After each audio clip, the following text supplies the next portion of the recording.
देखिए, ग्रीनलैंड के इशू तो आपने बहुत बार सुना होगा, यूट्यूब में बहुत सारे वीडियो हैं। मैं एक सिंपल भाषा में आपको समझाता हूँ कि मोटा मोटा पॉइंट क्या है।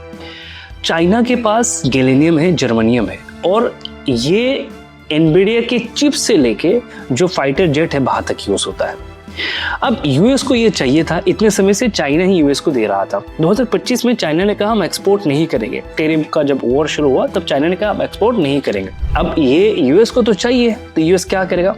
तो समहाउ यूएस को ये पता चला कि जो ग्रीनलैंड है वहां पर भी जर्मेनियम और गैलेनियम है।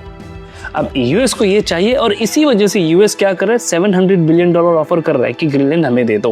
और जितने बड़े बड़े इन्वेस्टर हैं, चाहे वो बिलग्रेड हो, सभी जो है वहां पर जाके इन्वेस्ट कर रहे हैं। क्यों? क्योंकि वहां पर मिनरल अर्थ है और खास करके जर्मेनियम है, गैलेनियम है, जो यूएस को चाहिए।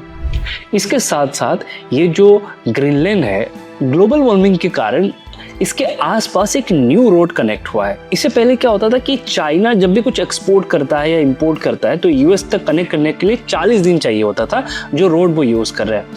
अब ग्लोबल वार्मिंग के कारण एक न्यू रोड जो है वो डेवलप्ड हुआ है, जिसमें सिर्फ 18 दिन में चाइना और यूएस जो है वो कनेक्ट कर सकते हैं।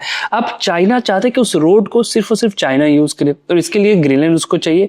और यूएस को ये पता है कि अगर किसी भी कारण से चाइना ग्रीनलैंड पे कंट्रोल कर लेते हैं तो ये जो रोड है ना वो हमें नहीं मिलेगा, इसमें चाइना की ही मनमानी चलेगी। और इसी चीज को लेके चाइना और यूएस दोनों लगा हुआ है कि किसी भी कारण से, किसी भी तरीके से हमें ग्रीनलैंड मिल जाए। अगर मिल जाता है तो दोनों देश की फ्यूचर जो है वो चेंज हो सकता है। और यही सिंपल सा कारण है इस चीज का। क्या आपको पता था? कमेंट में जरूर बता दीजिएगा।